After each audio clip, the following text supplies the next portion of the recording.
ইসলামী আরবি বিশ্ববিদ্যালয়ের বিভিন্ন পদে চাকরি দিয়েছেন। তাদের ফেসিবাদ তুষরের কিছু নমুনা নিম্নে পেশ করা হলো। 1 নাম্বার, মুমতাজি এক বক্তব্য বলেছেন, বর্তমান আওয়ামী লীগ ক্ষমতায় থাকবে, একমাত্র আওয়ামী লীগ ক্ষমতায় থাকলে জমিয়তুল মুদাররিসিন নিরাপদ থাকবে।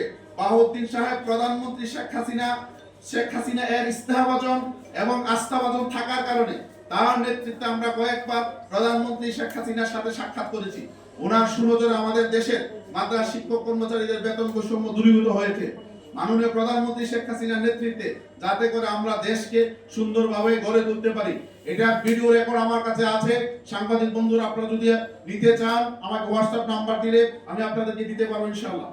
2 নাম্বার, জমিয়তুল মুদাররিসিনের উপদেষ্টা হচ্ছেন সাবেক মুক্তিযোদ্ধা বিষয়ক মন্ত্রী আকম মোজাম্মেল হক।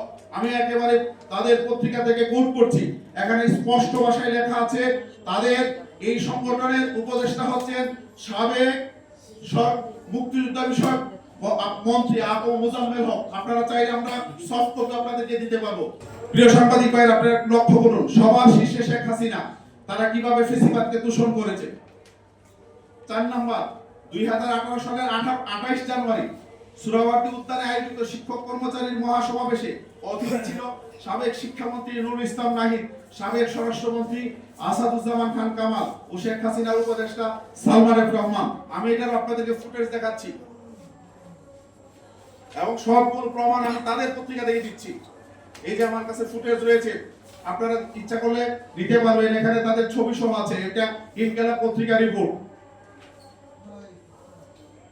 তারপরে 5 নাম্বার, 2020 সালের 22 ফেব্রুয়ারি মুজিব বর্ষ উপলক্ষে জমিয়তুল মুদাররিসিন আলোচনা সভার আয়োজন করেছিল। এই যে আমার কাছে তাদের ইনকিলাবের ফুটেজ রয়েছে, তারা মুজিব বর্ষ পালন করেছে। তারপরে নাম্বার 6, 2023 সালের 15 আগস্ট দৈনিক ইনকিলাবের সম্পাদকীয়তে নির্লজ্জভাবে মুজিব বন্দনা করা হয়েছে। এই যে আমার কাছে রয়েছে, আপনারা চাইলে নিতে পারবেন। এখানে আপনারা পড়লে বুঝতে পারবেন তারা কিভাবে ফ্যাসিজমকে দূষণ করেছে এবং ফ্যাসিবাদ প্রতিষ্ঠায় তারা এই ফ্যাসিবাদকে দীর্ঘায়িত করার জন্য তারা কিভাবে অবদান রেখেছে। আপনারা এটা যদি পড়েন তাহলে বুঝতে পারবেন। নাম্বার 7, 2023 সালের 44 দিনের আন্দোলন চলাকালে পবিত্র রমজান মাসে রোজা মুখে নিয়ে সাবেক শিক্ষামন্ত্রী ডক্টর দীপুমনির বাসার সামনে জোটের নেতৃবৃন্দ দাঁড়িয়ে থেকে তার সাক্ষাৎ প্রার্থনা করলেও তিনি সাক্ষাৎ দেননি, অথচ তিনি তার বাসায় মুমতাজের কাছ থেকে ফুলের শুভেচ্ছা নিয়েছেন।